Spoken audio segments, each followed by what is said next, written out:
Are you ready for the best damn sports radio show on the planet? Man Hour Nation, rise up.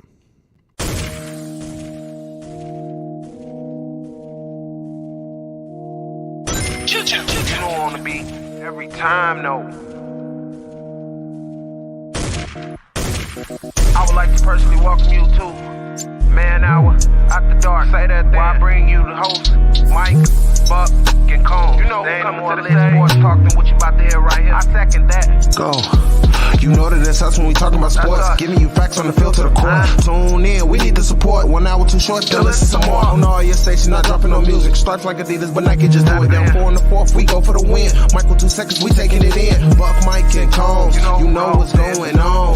Man, now we're After Dark, no LA, we the big spark. No 4th and inches won't cut you short. Got the best talking, it's all sports. Buzzing more than buzzer beaters. We coming live, all 3 speaks, go.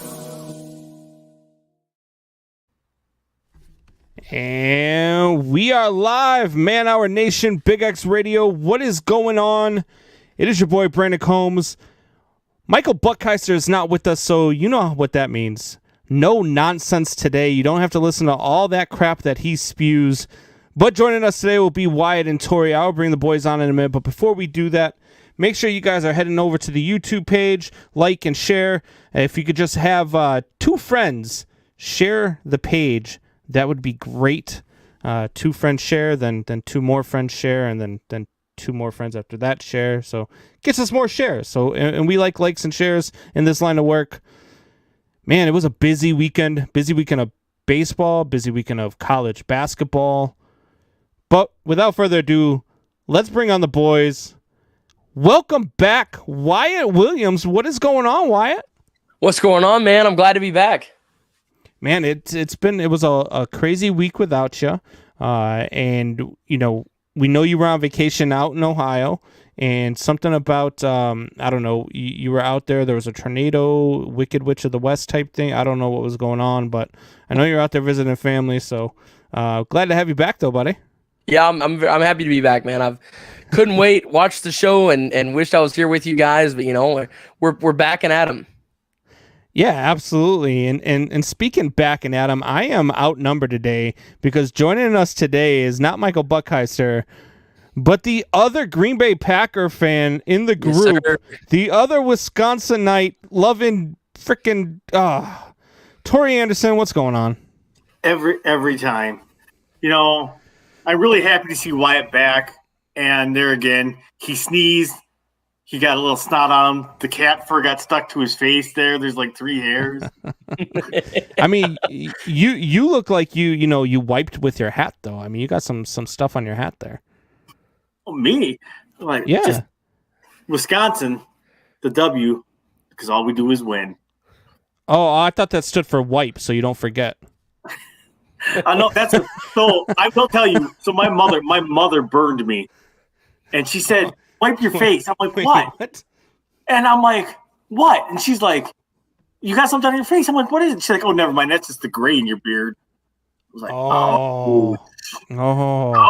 Mom's man. coming with the old joke. And the worst part about Mom's coming with the old joke is that you can't even come back at her with anything.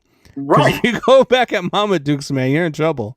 And there again, my mother is 5'1", maybe 5 foot now with her older age. I'm 6 foot.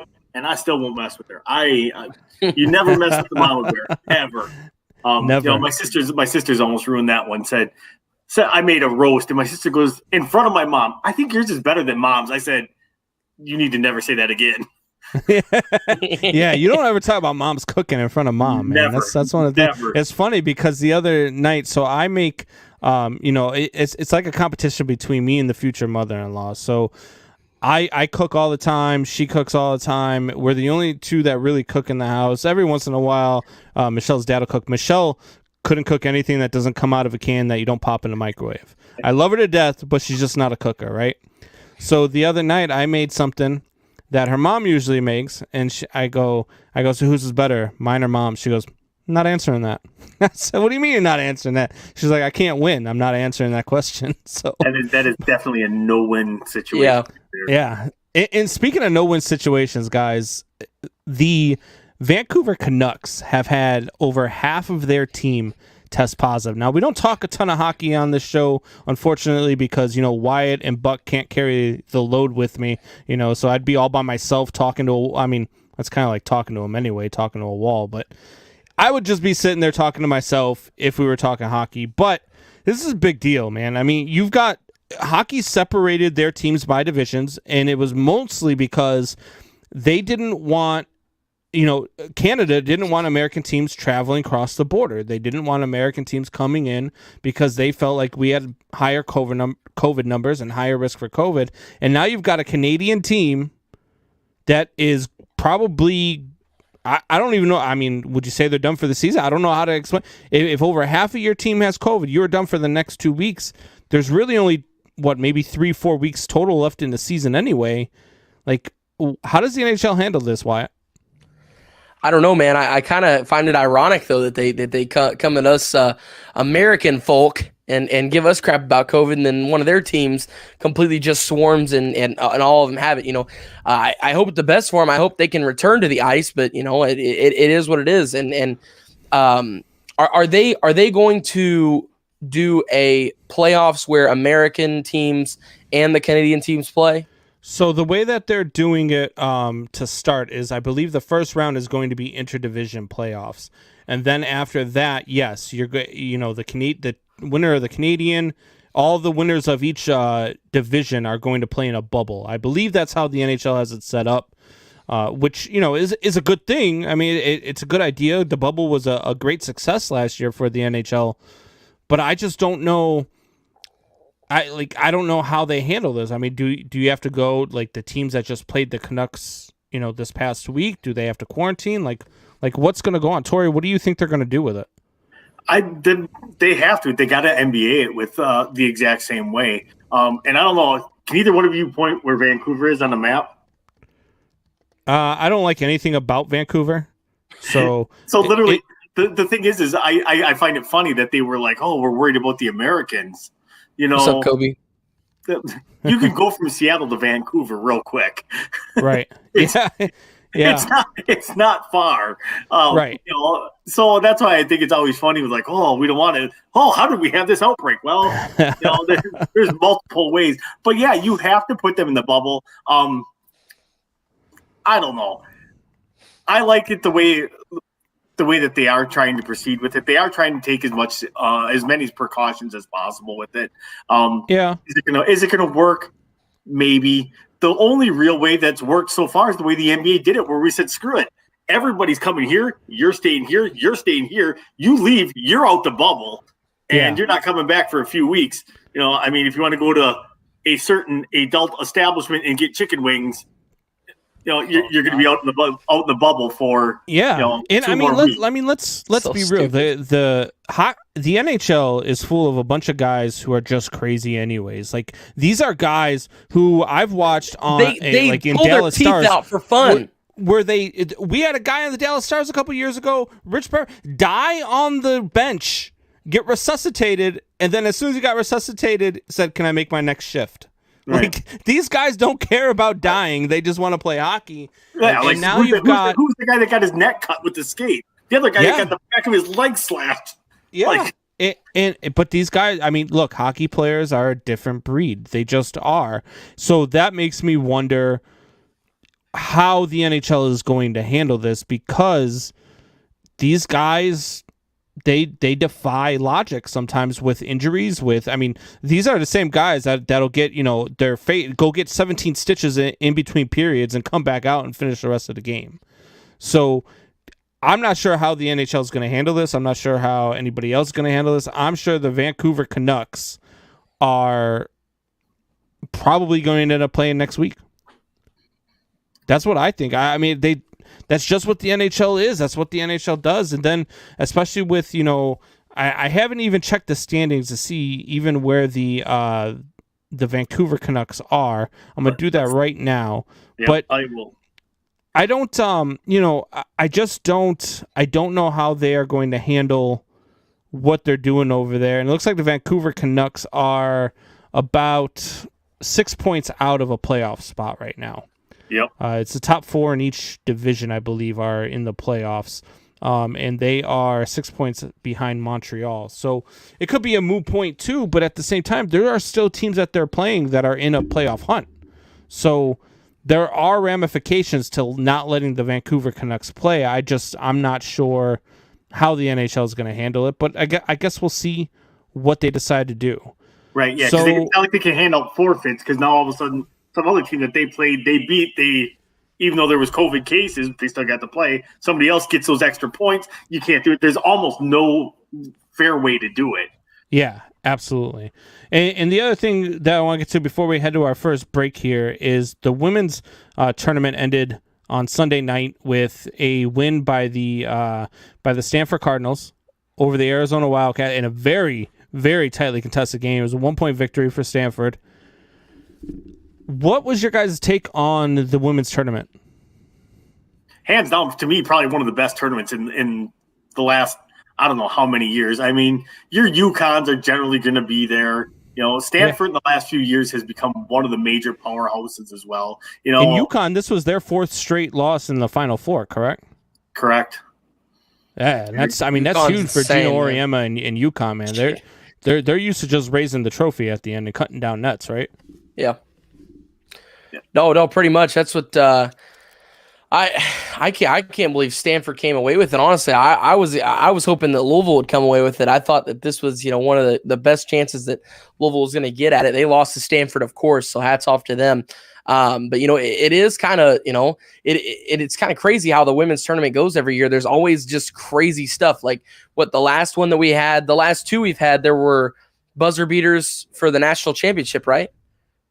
Yeah. I think the last two games, the last two national championship games, there were buzzer beaters for it all. At least one of the two, I know that. So I mean, it's awesome. It's a great tournament. And Stanford came out on top. I can't even believe. Oh, thanks, Buck. I can't even believe that Arizona made it there. Honestly, I was impressed that they were able to make it that far. Yeah, Arizona and Stanford and like Buck says here, man, the Pac-12 women's basketball teams seem to be pretty stacked. They seem to be pretty dang good over there in the Pac-12 on the West Coast. For one, it's women's basketball, so not a lot of people. Yeah, absolutely. Kobe Barnes checking in here says, I need to come on soon. Kobe, we definitely need to have you on. Talk about that college race right now. You're trying to figure out where you're going. Or hit any of us up and let us know. I mean, maybe we can have you on tomorrow, talk before the men's championship game. Absolutely. About a little bit of college basketball. It's a great tournament. But no, I don't ever like to push one college or anything, but Wisconsin. But you want playing time? Come to us. There's 7 freshmen next year. Hey, I think one sophomore. Or he doesn't need to go any further north than Illinois. He doesn't need to go any further north than Illinois. I won't spoil anything, but I've been texting Kobe over the last couple of days, kind of just talking to him about how this recruitment's going and stuff. I'm excited to have him on and have him talk about these colleges. I'm not going to say any of the names because I want you guys I want a raw reaction from you, but it's pretty cool. Some of the people that he's been talking to about joining their basketball program. He's a heck of a player. Yeah, Kobe, as soon as you're ready to come on, if you're ready to come on tomorrow, if you're ready to come on tonight, buddy, we could do an impromptu interview. I'm down with it. We'll do it. We'll throw you in there, Kobe. So if you want the link, let us know. We can hit you up with the link. Yes, sir. So the women's Pac-12 teams, I think that they are really, really stacked. And the problem is I don't know if we just didn't see them coming because they are Pac-12 teams or if it's because it's women's basketball. And let's just face it. I mean, we just don't pay as close attention to the women's game as we do the men's game. I mean, I'm not saying it's not, because to me, I almost think that the women's tournament, which we'll talk about in a little bit, might have been better than the men's tournament.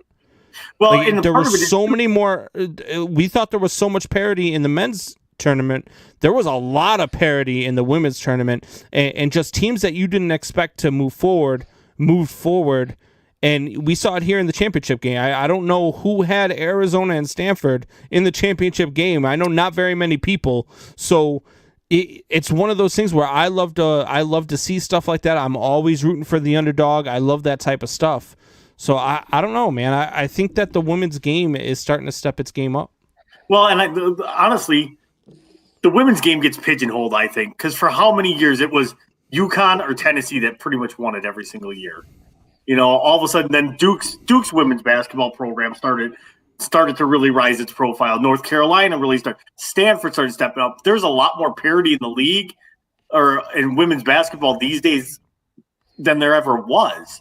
And not a lot of people pay attention to that, but I kind of look at the whole thing, and now we're getting to the point. Like, honestly, I will say we underestimated the Pac-10 or the Pac-12, excuse me, in both men's and women's. Like, they came out of nowhere and said, "Hey, we're still here." Right. Guys. They slapped us all in the face with this one, but for sure. But yeah, like Stanford Cardinal, absolutely. That women's team has been phenomenal for the last few years. We've got our first ever spur of the moment interview. I just texted Kobe. He's coming on at 9, guys. Hey, I am down for that. Absolutely. Let's positively. do it. That is always a good interview. I love talking with Kobe. He is a great interview. He's a good dude. I know, Tori, you've seen some of the interviews we've done with him and chimed in a few times. So I know this is going to be a fun one, especially to talk to him about how this recruiting process is going. It'll be very interesting. So hang on to that. Hope everybody had a great Easter. We will be back right after this break. Stay tuned.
And welcome back, Man Hour Nation.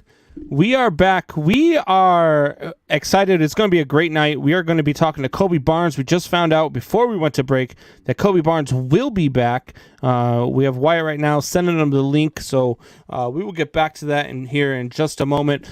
But let's bring the guys back on here. And where did Wyatt go? All right, well, we'll bring Tori back on right now. Let's see. Oh, there he is. Hey, what's going on, Wyatt?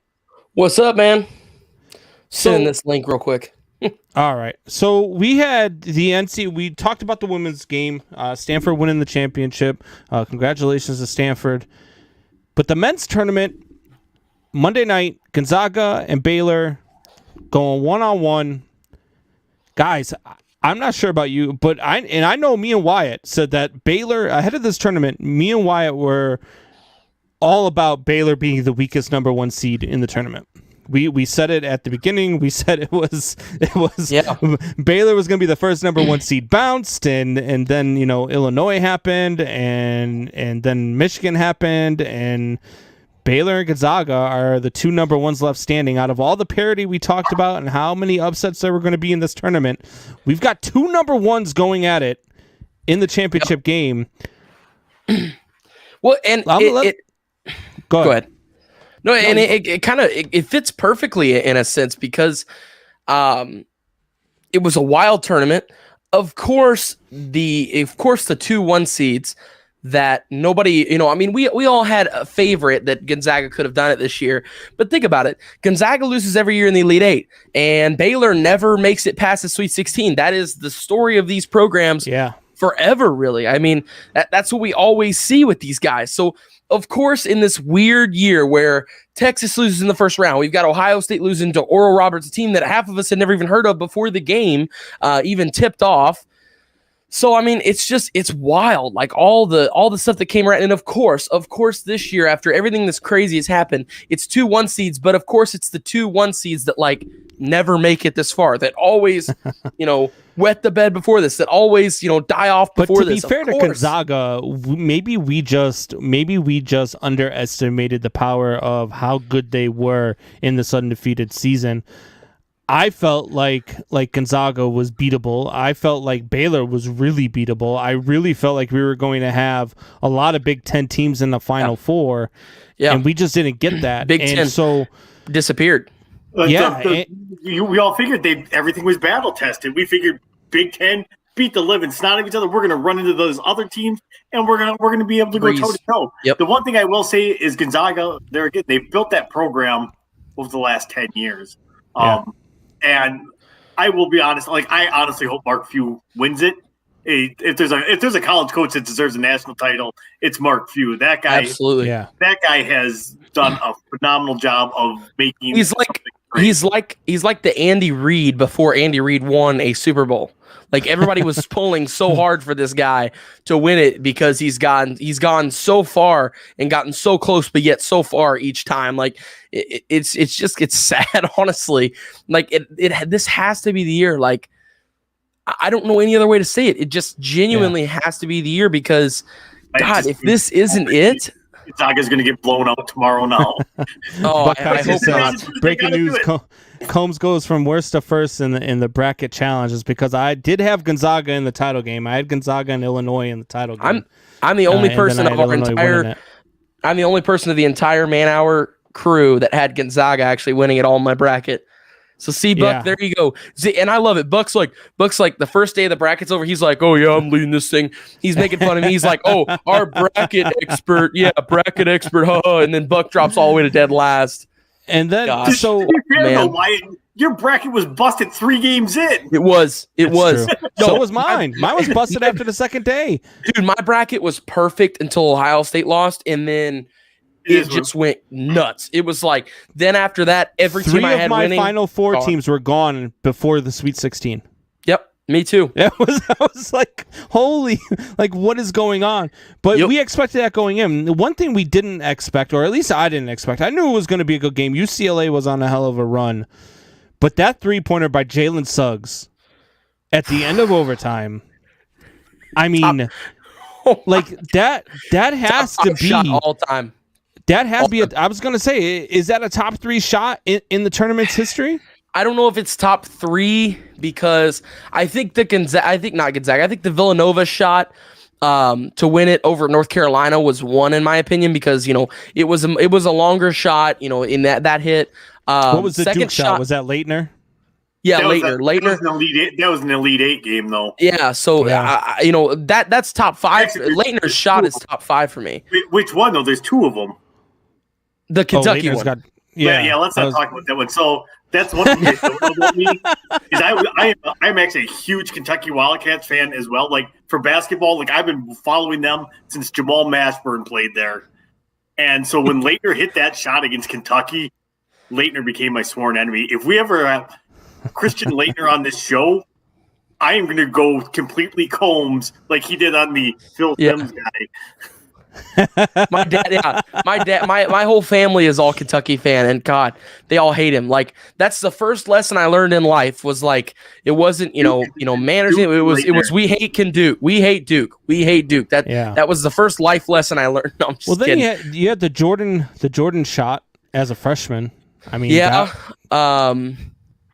there's been a lot of really good shots all time. I mean, to really pinpoint it. This one, though, an overtime buzzer beater. And it's not like he just heaved it up and went like to half court and did a running jump shot. Like he took 2 steps over the half court line, stopped, pulled up, and hit a freaking like this was a Stephen Curry type shot. The thing that I love about it is he knew it was going in. When it left his hands, you saw it. He in ran his straight face. to the table. He smiled and booked it to the table. He did that one jump in the air, and then he went straight, jumped on the table, and he knew it as soon as it left his hands. He knew that it's good. Yeah. It's good right there. That's the one.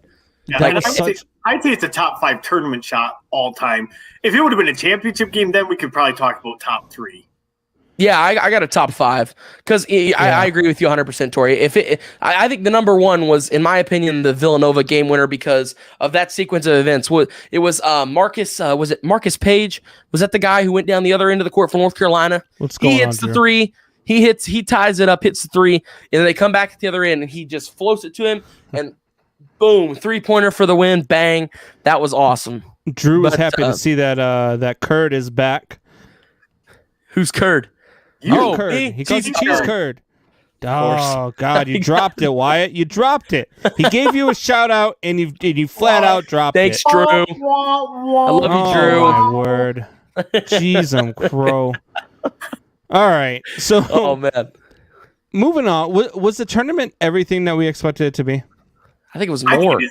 I think it is every year. Like every year, it just seems to outdo itself from the next. The one thing that it's the reason I take days off in March is to watch basketball. His employer's watching like, you weren't sick. What? I got this thing called seniority. I have all the vacation in the world. But no, I think that we're prisoners of the moment too. Like that Gonzaga UCLA game was great, but I don't think it was one of the greatest games of all time. Like, I think that every year we have some of those games where you have the buzzer beaters, you have the championship games, the Final Four, the Elite Eight, the games that end on a buzzer beater or an overtime game that's just back and forth. But I think that Gonzaga proved in that game that they're not losing this season. They're not. They're going to beat Baylor on Monday night. They are going to win the title, because if they were going to lose a game, that would have been the one, right? Yeah. Oh, well, I told everybody before that game, I was like, look, this is the game to decide it all. The winner of UCLA Gonzaga, I think, goes on to win it, because Baylor's a great team, and it's funny because before Baylor had that one loss on this show, we talked so much about, can anybody beat Baylor Gonzaga? Can anybody come close to beating those two? And then Kansas beats them, and all of a sudden everybody counts them out. I kind of feel like we shouldn't have counted them out, now looking back on it, because they lost one game to a good team. And yes, they had kind of not looked like themselves and all that, but it is cool that I genuinely do think, after watching this tournament, I think the best two teams from this year are in the final. I really do. I think that these are the two best teams. They have one loss between them. Between both of these teams, there is one stripe in the loss category if you put their records together. They're perfect, and one is almost perfect. It's incredible what they've gone through to get to this point. But like I said, I just think if Gonzaga was going to lose, I think they would have already lost. I think once they got past that Elite Eight round, I think once they passed that hiccup that they always have, I don't think we can count them out anymore, really. And Buck points out Baylor only lost because of COVID. It's true. They had a rough section there again, and then they played Kansas, who was a heck of a team at that time. Kansas dropped out of the top 25, got on that big roll, and came steaming back into the top 25, and then now looking back, where's Kansas now? They got upset, of course, like everybody else. Tori, what do you think? If Gonzaga would have lost if they were going to lose, they would have lost already, right? I agree, and I said it when me and Mike were doing the show last week that UCLA was a great story, and if UCLA had taken that game, I give them that's almost an even money bet for me against Baylor, just because of the role that they were on.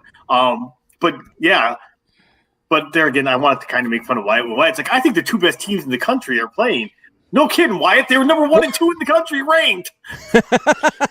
Well, so often we don't get the best two teams in the country playing. And I agree. That's why I was letting it slide. I was like, so Wyatt. I believe this. If Gonzaga wins this, they'll be the first undefeated champion, I believe, since the 91 UNLV, 90 or 91 UNLV team.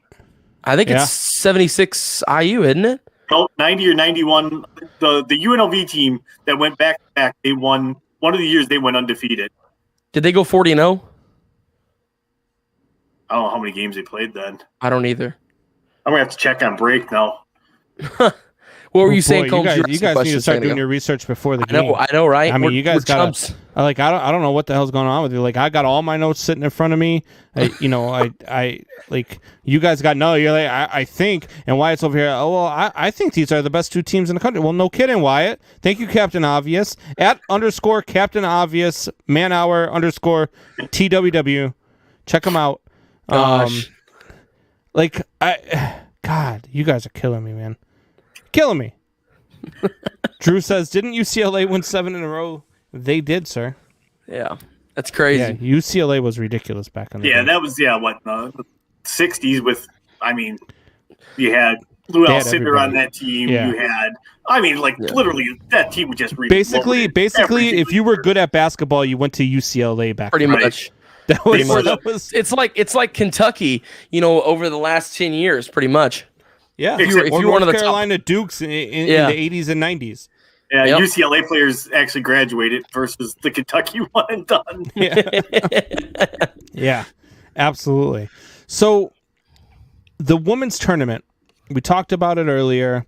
I thought it was a great tournament. I loved all the upsets. When you see teams like UConn go down in the Final Four, for me, I like seeing that. I like seeing them lose games that they don't expect, even though they've lost 4 in a row now in the Final Four. I like seeing the upsets, and women's tournament gave us a ton of that. Now the men's tournament gave us some of that, but it wasn't as much as we expected or anticipated. Was the women's tournament better than the men's tournament this year? I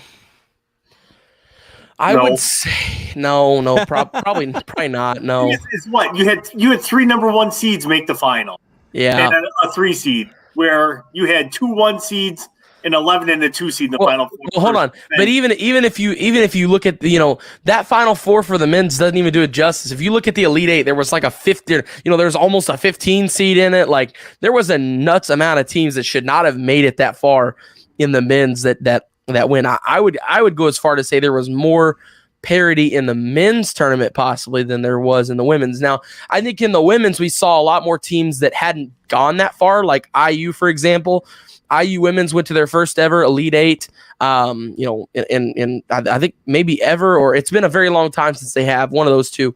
But IU had a really good season. Nobody really expected IU to go. So I think that it's really has to do with the women's tournament that, there were a lot of teams that we haven't seen have that success that really kind of broke that narrative and got over the hump. Tori?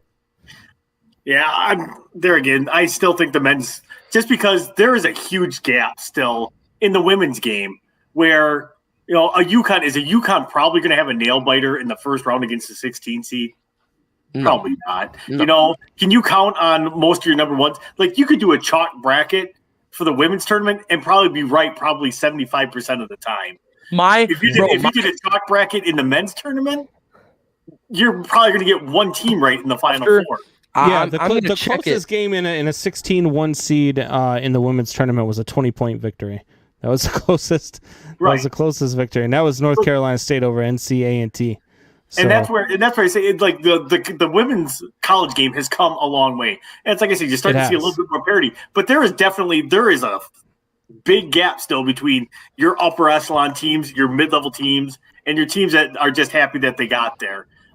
Where in college, with the college men's game, it is literally a free-for-all. In the women's game, you saw teams like Texas and Georgia Tech get further than you thought that they would. However, when it came down to it in the Final Four, the lowest seed in the Final Four was the 3 seed. Was a 3 seed. You had 3 1s and a 3. So And even in the Elite I'm not Eight, sure if it was the Elite Eight wasn't even crazy. The Elite Eight, they had a 6 seed in the Elite Eight. That was the highest seed. Yeah. And then when you look back at the Sweet 16, the highest seed in there for the women's was a 6 seed. See, we had a 15 seed in the men's for.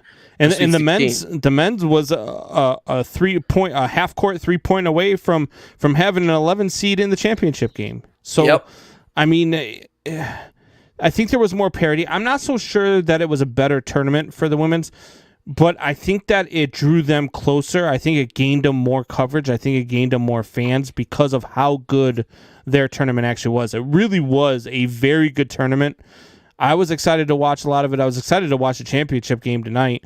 And so I don't know if, and I know Drew was all about Arizona, man. He messaged me. I woke up. I didn't even know that Arizona had upset UConn.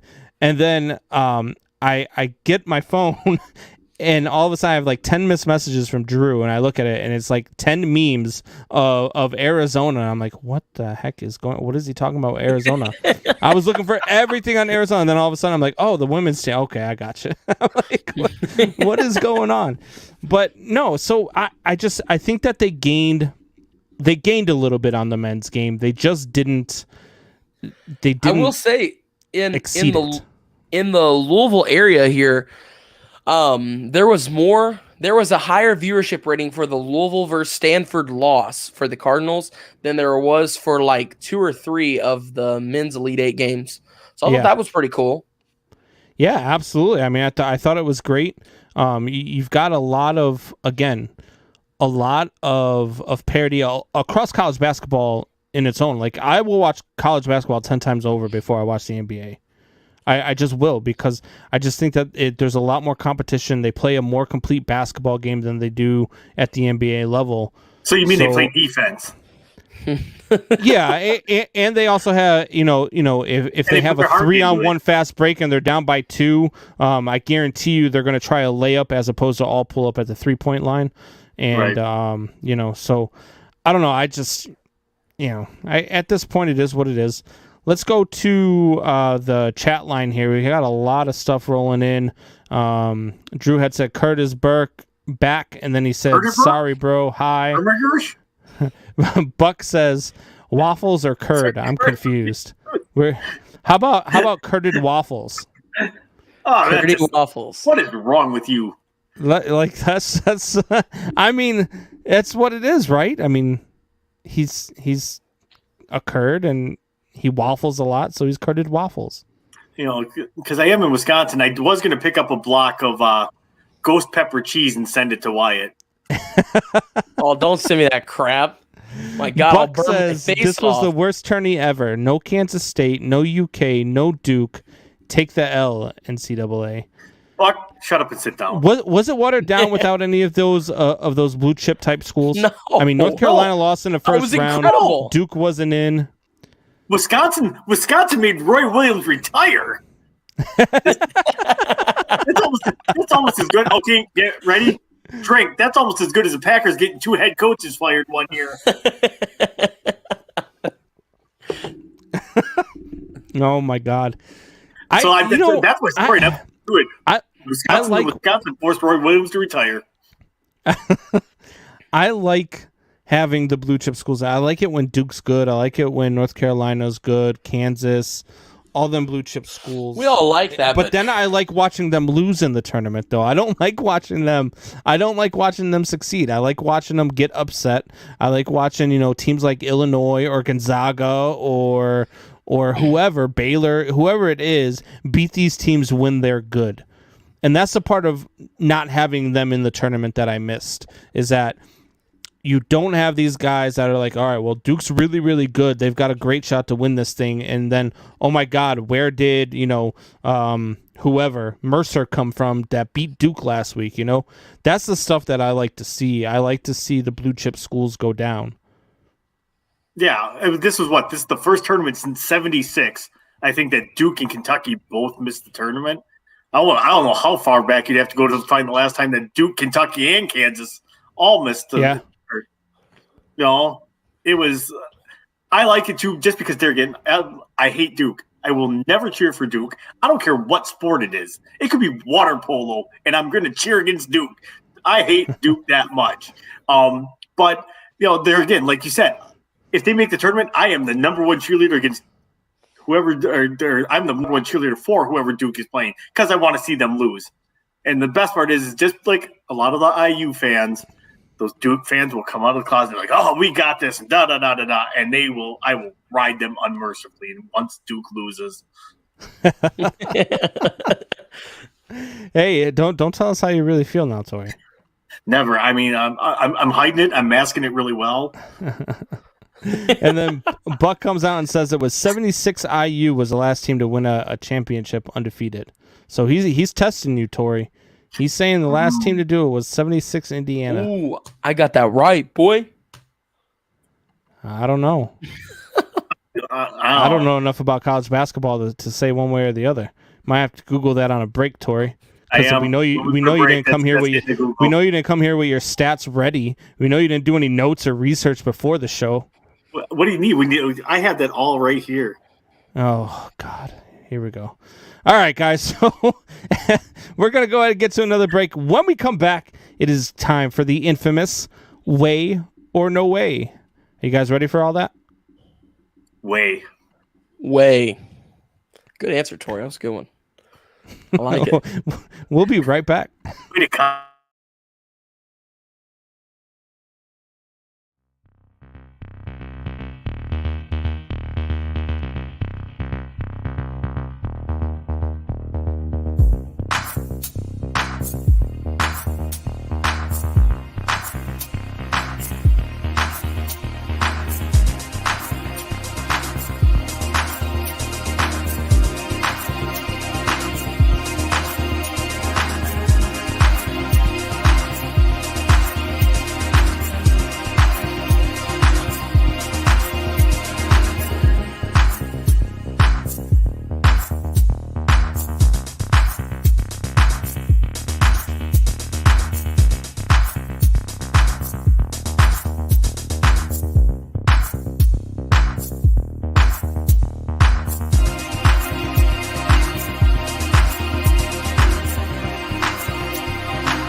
And we are back. Man Hour Radio.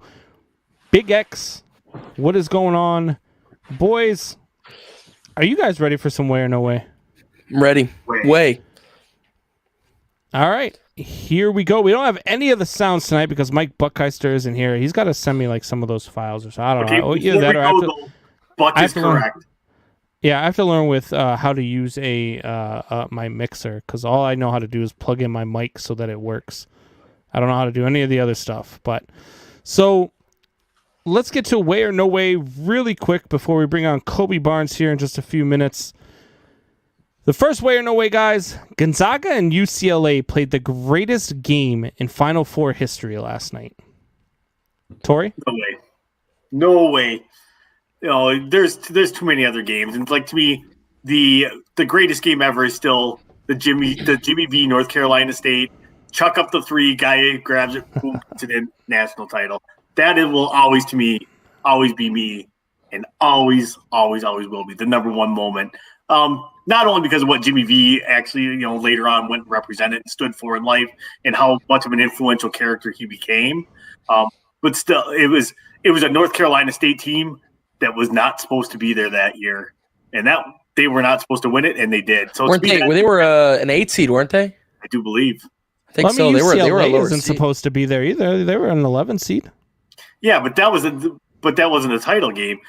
You know, Yeah, I can see if it was a title game. Yeah, and if it was UCLA, And they weren't the one who hit the buzzer beater too. Yeah. True. So why? Yeah, I'm gonna kind of go on the same thing. I'm gonna say no way. And instead of saying the NC State game, I'm gonna say the greatest game for me is we mentioned it earlier, is the North Carolina I keep on saying that North Carolina Villanova game a couple of years ago with the last second three. That's probably my greatest game ever. It was a great shot. It was a great game, and I think it's an all-timer game. I think it's a top 5 game because of how high scoring it was and how great some of the plays were. You know, I think, and especially the way it ended too. You know, of course, overtime buzzer beater. You can't ask for anything better than that. But the thing is, you know, if that was a national championship game and that was the shot for the Natty, sure, I think that would possibly be the greatest of all time, maybe.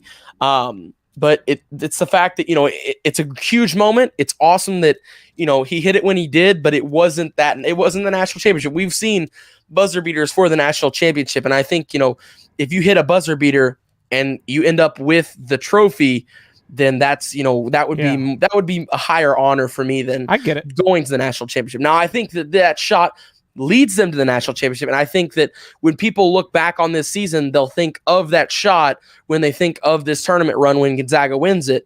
They'll think of that, but it's funny because I bet people get confused if that was the national championship game too whenever they look back on that. But since it wasn't the national championship game, it's not the greatest shot ever for me. No way. Yeah, I agree. I mean, I'm going no way with this as well. It was a great game, and it was a great way to end the game as well. But for me, the greatest college basketball game of all time was North Carolina versus Georgetown in '82. Michael Jordan as a freshman. Not even the fact that Michael Jordan was the one that hit the shot, but the fact that Michael Jordan was a freshman and he had the guts to take the shot. That, to me, is what always set Michael Jordan apart, and I think that right there was what started Michael Jordan as to becoming the greatest player of all time. Have you ever seen what he says about that shot? He says that was the day that Mike became Michael Jordan. Oh, yeah. See, I've never even heard him talk about that part. There was a documentary, was it not? I think so. The 10 for 10? I think so. You know what's fun? I still have not seen that. It's really good. How are you from Chicago and not seen that yet? What? Look, man, Combs, you think that Jordan's the GOAT. How have you not seen this? I just haven't watched it yet. God. Oh my gosh, guys! I mean, like Combs. I got my what the. First got of all, my what Wyatt, the for Wednesday. I don't have maids waking me up at 2:00 in the afternoon, and I don't have the fortunate advantage I don't have the fortunate advantage of staying home all day and mom and dad paying my bills so I can watch some extra TV. It was late at night. And Tori, I don't cry in my Cheerios every night saying, "Oh my God, you know the Packers, they didn't win a Super Bowl again. Oh my God, oh, here we go. Losing an NFC title." So I didn't have. I've had other things to do other than watch this thing. So I just haven't seen it. You get on the Packers when we're talking about Michael Jordan. I know. You want it. And he wants to talk about us crying in our cereal. You cried like less than a month ago. Oh, Ryan Pace, Virginia McCaskey. Because they're horrible. They're horrendous. What do you mean? Anyway, moving on to the next way or no way here. See how quick he wants to move on now. He's like, next. You know why, Tori? Because we have a show to run, sir. That's why. And we have Kobe Barnes coming up, and Kobe Barnes is going to tell all you guys why he's coming to play basketball at Illinois. That's why. So I'm trying to move this along so that we can get to that. Are you okay with that? Brandon can't even tell you where Champaign is. That's why I got Google Maps, buddy. All right. So we're gonna move on to the next one. You know why? I know you probably haven't caught much baseball traveling in between Ohio and southern Indiana there, but I know myself and Tori have. And this kid, Yermin Mercedes from the White Sox, has started off absolutely on fire. So I'm gonna ask you guys this one. Way or no way, Yermin Mercedes will be everything that Kyle Schwarber should have been. I'm going to go with way on that one. Because you can't play much worse defense ever than Kyle Schwarber did. Because he's pretty much the worst outfielder there ever was. He was a catcher. He was a catcher that they moved into left field. No, Kyle Schwarber couldn't catch anything in the outfield. Kyle Schwarber couldn't figure out if he was a DH, if he was a catcher, if he was a outfielder. I mean, he might have even thought he was a pitcher for a week. Who knows? Kyle Schwarber couldn't figure out what a baseball was half the time. I mean, I loved Kyle Schwarber, but he just died. He just choked everything away. He had so much hype around him, and he went to Indiana, so we all hear about him, all this stuff here in this area, and then he goes to the Cubs, and I'm like, whoa, hold on now, that's my team, right? And then just.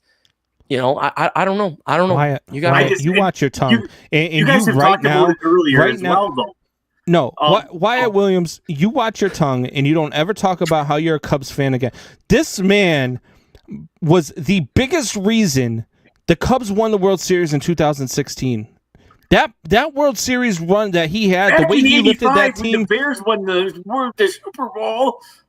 Stop living in the past. Says the guy wearing a Wisconsin World Series run? What did he do after that World Series run? Struck out a lot. He did. Actually, sir, he does not strike out a lot. He sees a lot of pitches. He just has not hit for average. He hasn't been everything that he should have been, for sure. But I'm not willing to say yet that Yermin Mercedes, just because he's gone 8 for 8 to start his career, is going to go on to be everything that Kyle Schwarber should have been. As this kid, was it impressive to watch him go 8 for 8 in the opening weekend? Sure.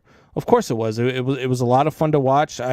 Like, you guys know me, I watch a ton of baseball. I've been watching this White Sox-Angels series very closely because the Angels were my pick to win the World Series, but the White Sox are also my sleeper pick to be in the ALCS. Like, I'm really high on both of these teams, and I want to see how they play, and they haven't disappointed. So, but Yermin Mercedes is... I'm not ready yet to anoint him as the next great thing. Like, everybody was so quick to now anoint Kyle Schwarber as the little Bambino. Like, I'm not going to do that to this kid. I'm going to enjoy watching him as he plays. And over time, if he does become better than Kyle Schwarber, good for him. I hope he does.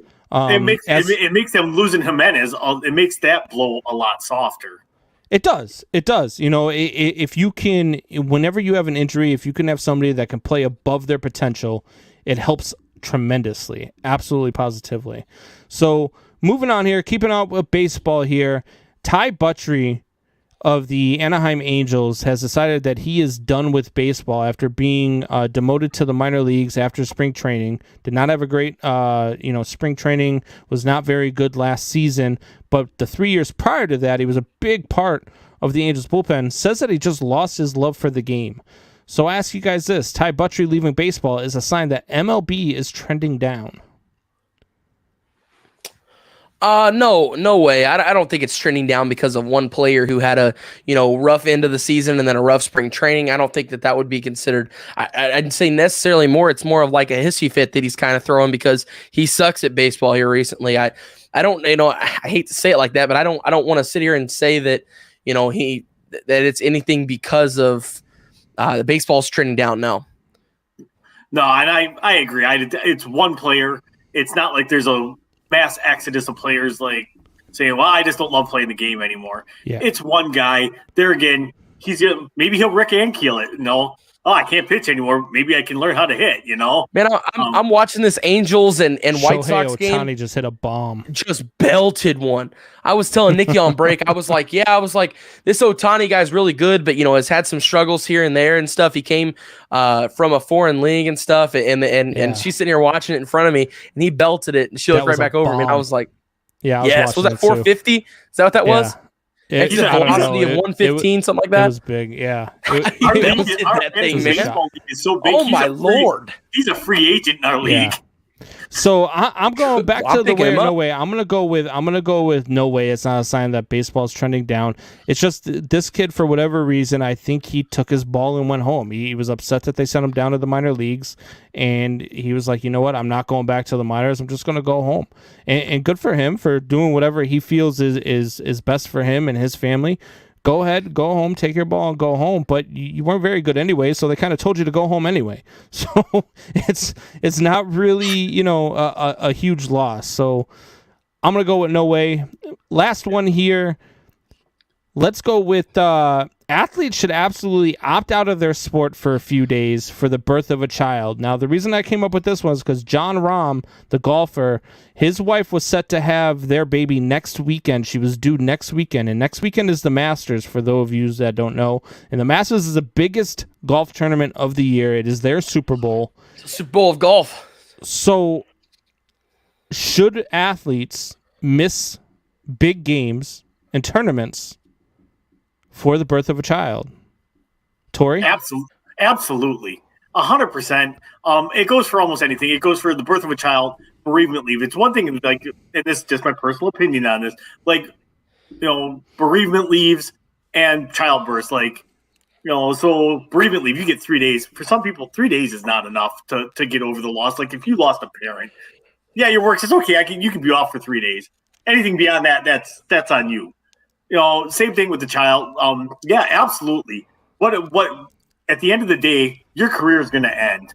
There is a beginning and an end to your career, just as with your life, but you only get that one time with your children. That is that one time that you get to bond with your child. So absolutely, I am 100% behind that. That, yeah, your team may be like, oh, what are you doing? Or, like golf, I'm probably going to miss out on a heck of a payday, But yeah, 100%. I am always behind it. Family first. They're the ones that are going to be there when things go bad. So, and when golf is over, they're the ones that are still there. Right. And that child, as they grow up, Tiger. Were you there or were you not? God, that's terrible. All I heard was something about Tiger. He said, "Tell that to Tiger." Oh my gosh! But I mean, I think it should be up to the parent if he wants to miss the sport. Sure, go ahead. I don't have any problem with it. If he wants to still play, he can do that. It's the birth of his child. For anybody to give him any grief about wanting to be there for that or be a part of the first, day or two that the child has been brought into life. I don't think there's any problem with that whatsoever. I don't think there's any problem with him doing that. I don't know why someone would grieve. I said that wrong. I don't know what the big problem with that is. I think everybody should be, get the opportunity to be there at the first stages of life of their child. I mean, it's their child. I can't even believe that, we have to, or we were, that this is a conversation. Sorry. It's of course it is, if he wanted to stay and play the Masters and he didn't want to, go there for that, that's fine. If he wants to, that's fine. It's his choice. Either way, I don't care. It's his child, his life. He lives it. Tori, how many kids you got? Oh, I got? Yeah. None. Wyatt, how many kids you got? None yet. All right. So I'm the only one here with kids. And I'm also the only one here that says, no, don't take the time off to go see the birth of the child. Here's the reason why. You win the Masters, that is a multi-million-dollar payday. Say if you're a football player, you're in the Super Bowl. Play the Super Bowl. What if you're the MVP of the Super Bowl? How many kids do you go and play those games. And here's the reason why. Because when you walk into that delivery room, you are enemy number one. The woman having your child can't stand you. To look at the side of you, she's going to cuss you out. She's going to tell you you don't ever get to touch her again. She's going to scream at you. She's going to yell at you. You're going to have to wait on her hand and foot, get her ice chips, do all the things you're supposed to do.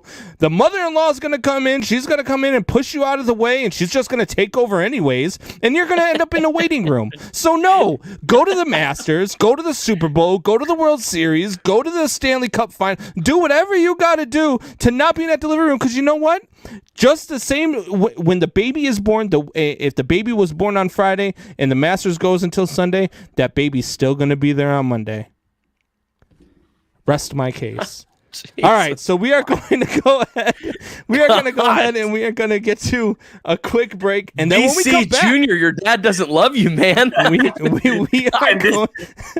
He's not even married for the third time, and he's already divorced. Whoa, Jesus. All right, so we're going to get to a quick break, and when we get back, we are going to have Kobe Barnes join the show to talk about some basketball. Let's do this. All right, we will be back. Give us 2 minutes. Kobe.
And welcome back, Man Hour Nation. We are back here on Big X Radio.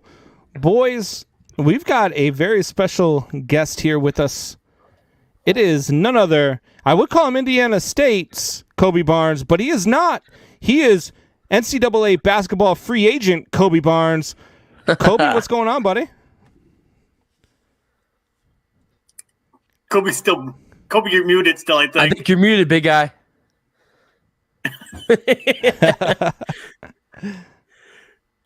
Don't worry, we get the same look on our faces whenever Brandon talks. All right, we got you now. We heard you there. You got me now? Yeah, what's up, going Kobe? on, Kobe? What's up? How y'all doing? Good, man. Good. So you got a lot of stuff going on. I know we got so Wyatt leaked it out a little bit that you guys have been talking about this whole basketball free agency thing going on here. How I didn't tell him your teams. I wanted the raw reaction for everybody here. So yeah, drop absolutely, those man. team names. I can't Drop wait. those team So, names. Before we get to that though, Kobe, what have you thought about this NCAA men's tournament? It has been crazy. I was watching the game last night between Gonzaga and UCLA, and that was an instant classic for sure. Just know the reaction of those guys and how much work they put in is crazy. So I thought UCLA was going to get them. I mean, it was the first time I've seen Gonzaga really have that, like, fear in their eye. So, I mean, just seeing that happen, it shows everybody's mortal in March. So. Yeah, absolutely. Absolutely. Yeah, so, Kobe, you've played against many of these guys in this tournament. Who that you've played against so far? I mean, I know Loyola Chicago is a big one on this. Who have you been most impressed with so far in this tournament that you've kind of played against, seen on the floor? Actually, I have an interesting story about this. Number 4 on UCLA last night, Jaquez or whatever. I don't know how to say his name. I don't want to butcher it, but I played against him in LA whenever it was my 17U AAU summer. And it was him and Jalen Green were on the same team. And he busted our ass. Just gave us all the fits. He had 30 and like 12.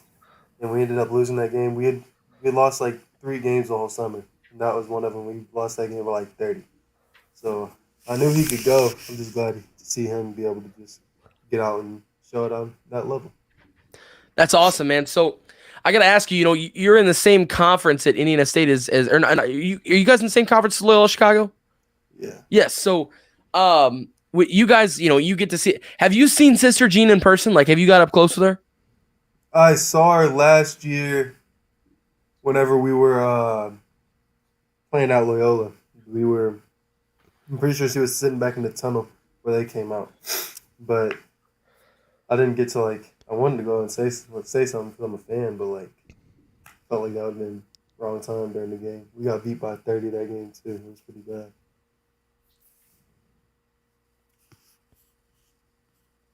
I think we lost Wyatt. Wyatt. You good? Why? We lost Wyatt. Hold on. Lost. Did I cut out? I'm back. Am I back? There he Now is. you're back. There we go. Sorry It's about at that, McDonald's boys. Wi-Fi out there in is southern Wyatt Indiana. completely starstruck because he was like,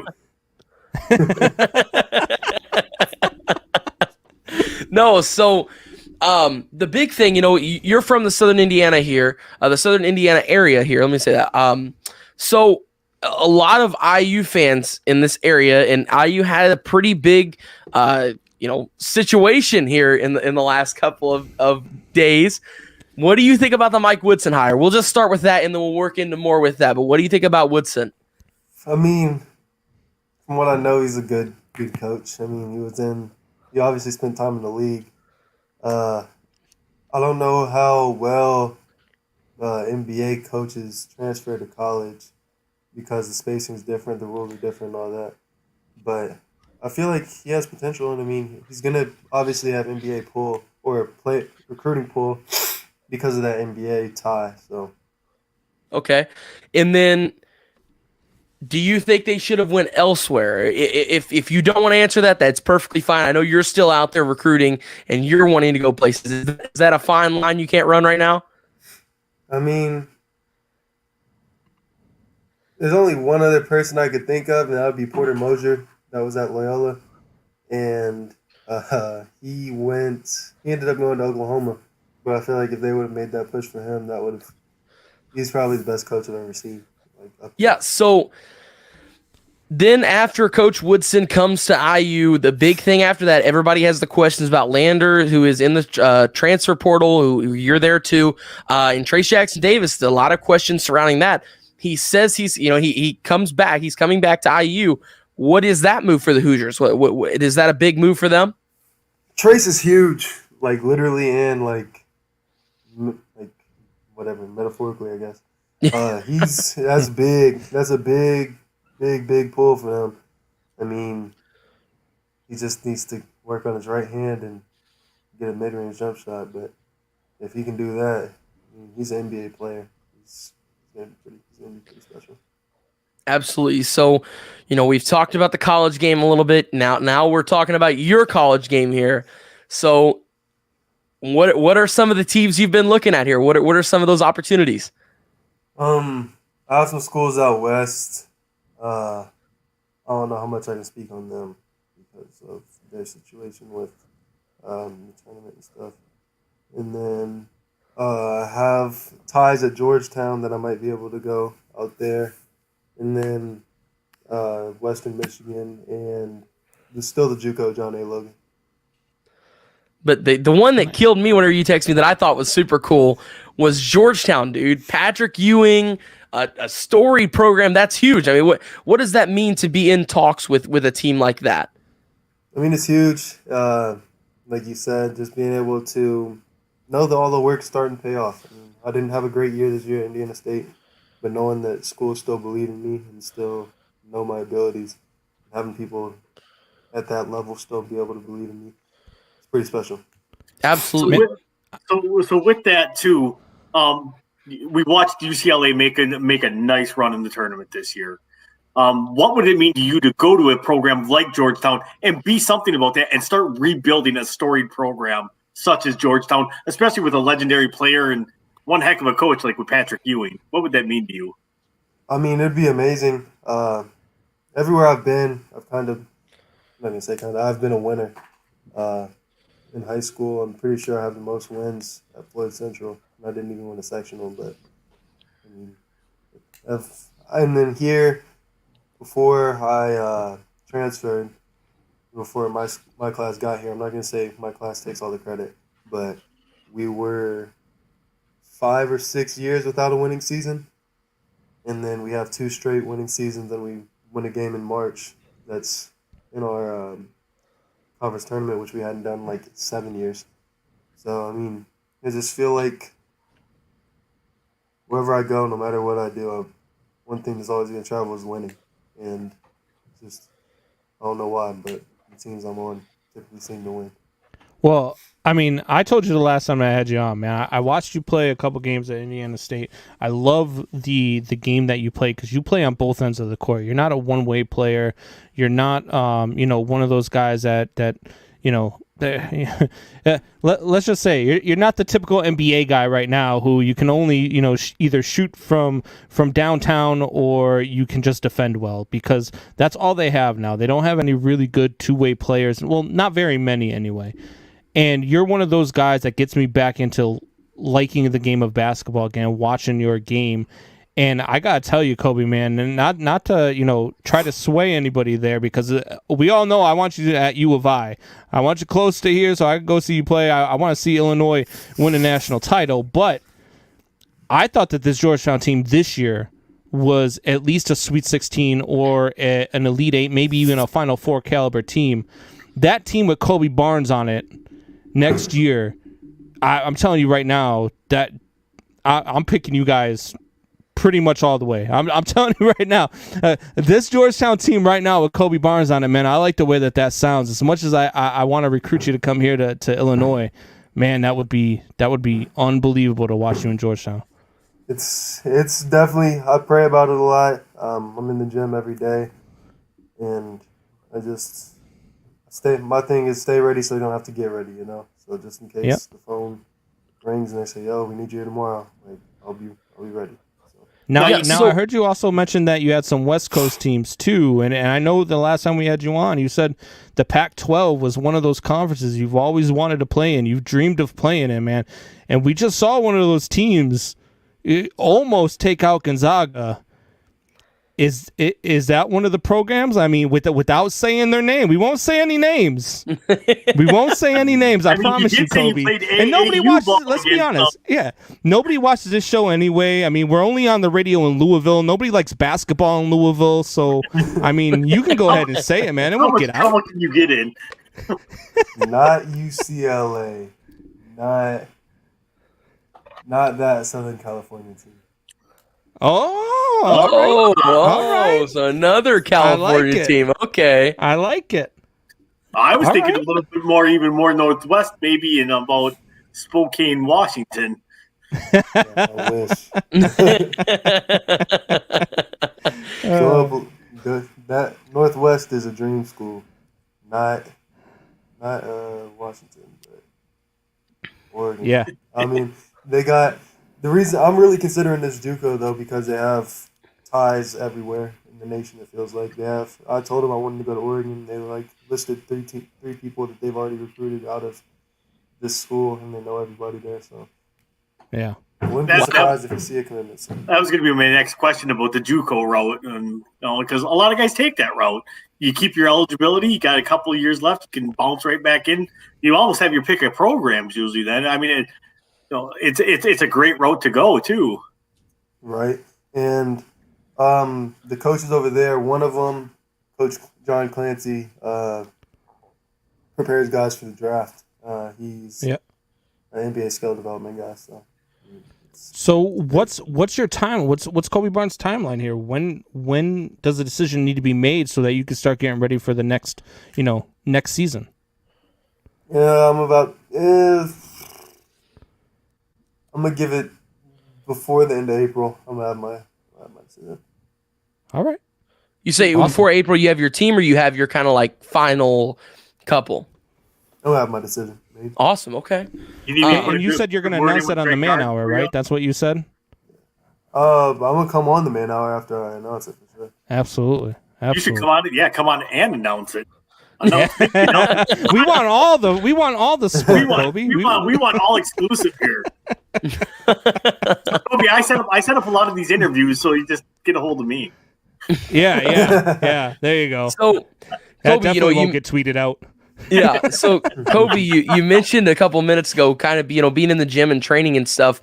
I saw yesterday, or was it 2 days ago, you were with the trainer. What was that like? I saw the Instagram story and stuff. Story? Yeah, that's my guy that get me to Georgetown. He's great. He played in the NBA for a little bit. Okay. And he went to North Central High School, then went to Oak Hill, and then went to Georgetown for college, and then spent like three years in the league, I think. And I mean, he just puts me through a lot of stuff, a lot of like NBA stuff, and a lot of stuff that he did.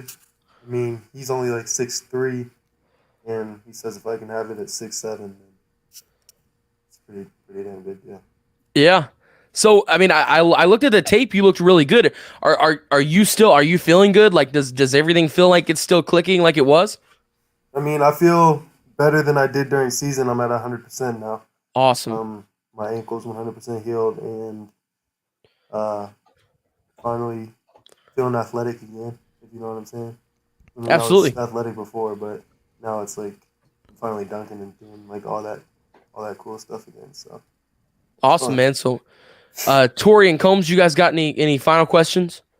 Yeah, so Kobe, the one thing that you said that you're gonna have your decision here by the end of April, and I know I still have not heard U of I come out of your mouth, and I know we're not gonna get there, but I do know a couple guys who work over at the United Center.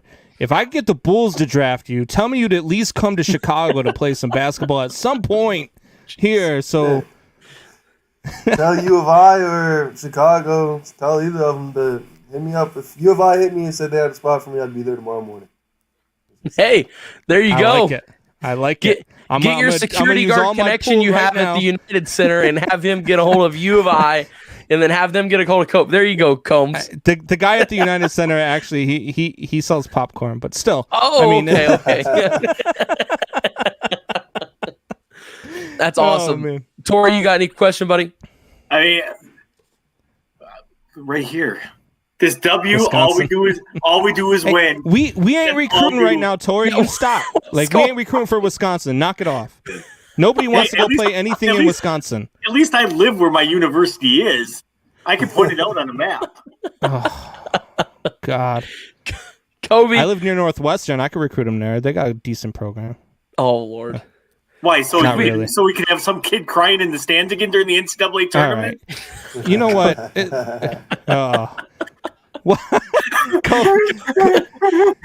Wyatt, go ahead. Finish this one up while no way. Do you have a, I know right now you're still in talks and stuff, so I know we can't go too far, of course, but do you have a favorite right now? Do you have anybody that's kind of leading the way at the moment? I mean, right now the JUCO, because of like being able to be a free agent kind of again. Sure. And really reopen my recruitment and just kind of show everything that I've... Because I kind of got my position and everything transformed at Indiana State, and just being able to show that I'm still the player that I was coming out of high school. And being able to do that would be great. And I feel like I committed a little early coming out of high school, and if I would have waited, I probably would have had some of those high major schools and those other things. Sorry, that's my little brother. But, no, you're good. You're good, man. So final question for me before we let you go here, Kobe. National championship. It's here. Okay, Gonzaga.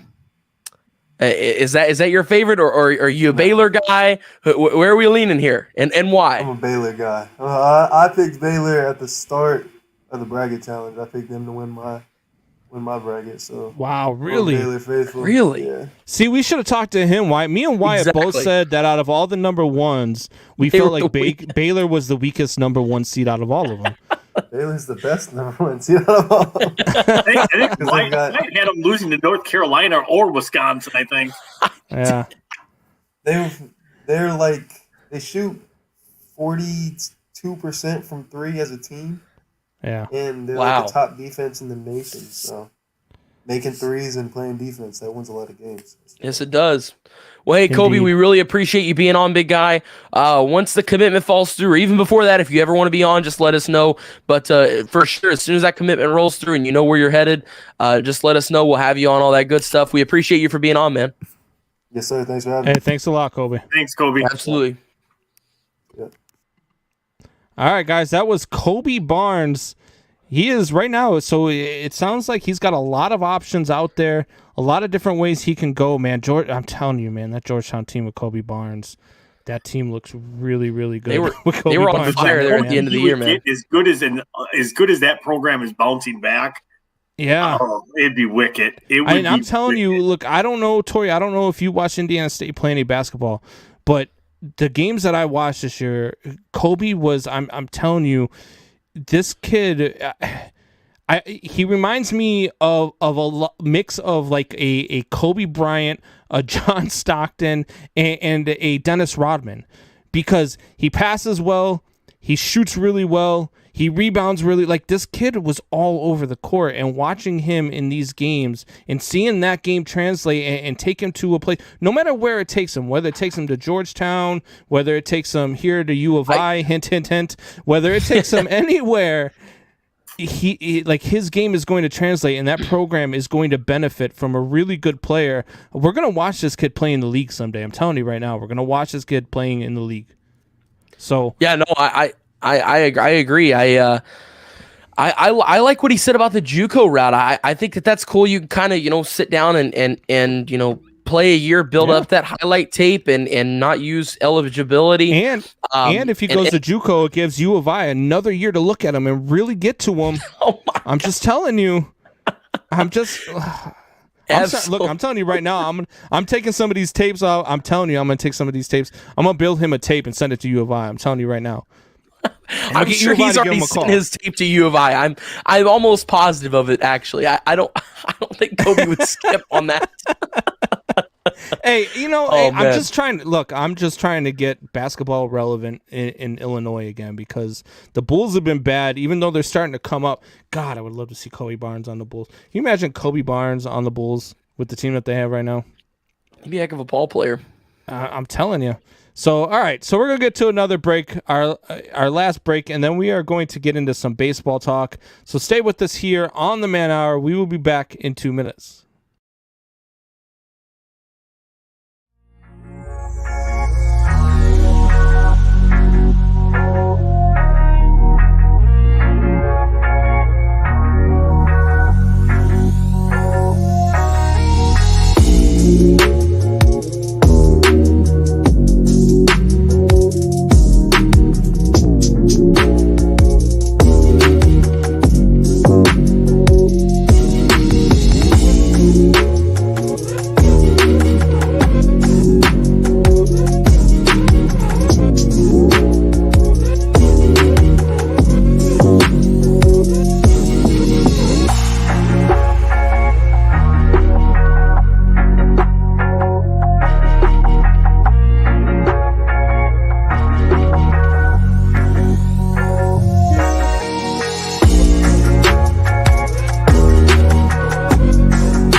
All right, welcome back to the Man Hour. It is your boy, Brandon Combs. Check us out at manhour_Combs on Twitter. I also have with me the Wyatt Williams. He is at manhour_TWW. And Tori Anderson. Nobody really cares, but he is at Wisconsin Sporty on Twitter. Tori, it's been a great show, man. I love having you on, man. You were a great find, I'll tell you that much. I mean, you're probably the first person that's ever said that. I have a lot of ex-girlfriends that would probably really disagree with you. At least my mom says I'm handsome. I was just trying to be nice, I was just trying to be nice and say something nice about you before I completely crap on your Milwaukee Brewers, because that's going to happen here soon. Why you got to ruin my segue? Do you want to do the segue? Should we do the segue before you make me mad? No. I really like making you mad, and as a Packers and a Milwaukee Brewer fan, I really don't care how mad you get, because I'd love to keep making you mad. You just admitted you're a Packer and Brewer fan. You said as a Packer and Brewer fan. I said as a Packer and Brewer fan, I really don't care how mad I make you. You're a Packer and Brewer fan. I don't care how mad I make you. I don't know. He was a Packer and Brewer fan. I think I just heard you were a Packers and Brewers fan. I'm telling you right now, I will come over there and I will knock you both. Look, I will get on a step ladder and I will fight you guys face to face. I am not scared of either one of you. Ever call me a Packer or a Brewer fan? He just stick his arms out, spin in a circle, and just knock us both out. I figured he's just going to Tyrannosaurus Rex it. Yeah. He'll give us a real mean claw. Speaking of Tyrannosaurus Rex, how'd them Brewers do this weekend? Yesterday's game was amazing. They lost 2 out of 3. The offense didn't look great. I will say yesterday's game, though, with Jose Berrios and Corbin Burns pitching, both pitchers were straight dealing. It was fire. The game was an hour and 10 minutes old, and they were already in the bottom of the fifth. Yeah. Nobody. You love those games, right? I'm like, man, they could have solved global warming with all the whiffing that they were doing up there. Jesus. Yeah, absolutely. You know who didn't go 1-2 this weekend? The Cubs. Yeah, nobody cares. Yeah. They're better than the Brewers right now. They're ahead of them in the standings. And, that's just... Look, I don't care how early it is in the season. Anytime you're ahead of the Brewers in the standings, it's a good day. We're ahead of the Brewers and the Cardinals in the standings, as a matter of fact. Wait, Wyatt, did you just hear that? It was a sound of nobody caring what Brandon thinks. All right, guys. So baseball is back. It was a great opening weekend of baseball, man. I've watched so much baseball over I'm telling you right now, Michelle is thankful that I'm on the show right now because she's got 2 hours where she doesn't have to watch baseball. So she is loving life right now.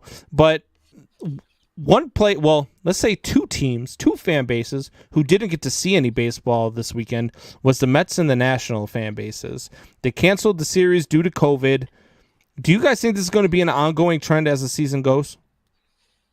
Wyatt? I don't. Go ahead, Wyatt. I guess I'll let you go. He was so excited. He goes. I was. Oh.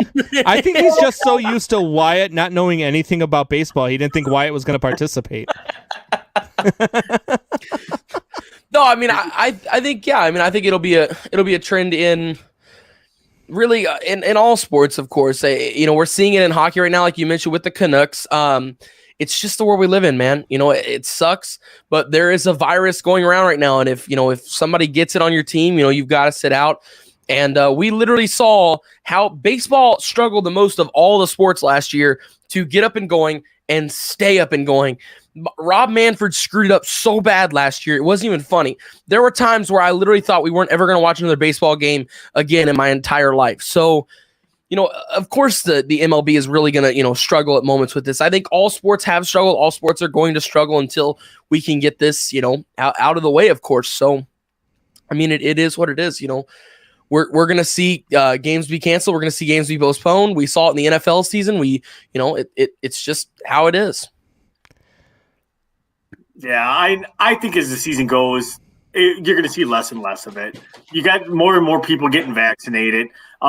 As we go, this will become less of an issue. Eventually, it'll be down to very small numbers.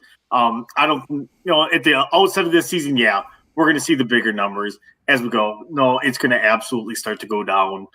Just because there again, I don't know how it is, but you guys, like 20% of our state is already fully vaccinated. So, wow, we're trending in the right direction. Yeah, Indiana, it's easy to do in Wisconsin when only like 6. 5 people live there. I mean, nobody wants to live in Wisconsin, so not many people live there. So the fact that 20% vaccinated, the 2 of you that are vaccinated, that is amazing. Yeah, this coming because all the fibs, and I won't explain what the fib is. That all live in Wisconsin because they don't want to pay the taxes of living in Illinois, will live just across the border in the great state of Wisconsin. We don't know what you're talking about. We don't know what you're talking about. To Chicago for work. Wyatt, real quick though, what you got going on behind the scenes there, buddy? What do you mean? You got something going on behind the scenes, man. You're staring off into beyond the camera and smiling and. Yeah, I got what's this. Going on? I got this little chocolate tray from my grandma for Valentine's Day for Easter, and I just poked it with my hand and dumped it all over my floor and all over me. It's everywhere right now. So I'm trying not to laugh and trying to keep it together, but I've got chocolates and little funnel things all over me right now from what my grandma gave me. So. Wyatt, we're how long are we on this show? 2 hours. I bumped it. I can't help it. You couldn't wait 2 hours to dig into the chocolate? No, I bumped it. I wouldn't even reach for a chocolate. I hit it with my hand. There is no way you weren't reaching for chocolate. You got one in your mouth right now. No, I don't. I do not. Not right now. Why you got chocolate on the side of your mouth? I ate 2 over break, and then I just look at all the chocolate that's on your chin. Oh, that's your facial hair. Never mind. That's my beard. Just kidding. It's not my beard. All right. It only took me 18 years to get here. I moved my hand down and just swiped this chocolate tray everywhere, and it is all over me. Gosh. What you need to do right now is get on the phone, text Nikki, and say, Nikki, clean up on aisle 2. That'll go over really well. Yeah, I can text your my maids. maids. Let them know they got to clean up coming tomorrow when they get there. They might have to bring the vacuum and possibly carpet cleaner. They actually are coming tomorrow. So you got to right. bring that comment up by Drew if you can. The Which Lambeau one. The Lambeau one? Isn't Lambeau Field the largest city in Wisconsin? So, like you guys know, I travel around the world for work, Right.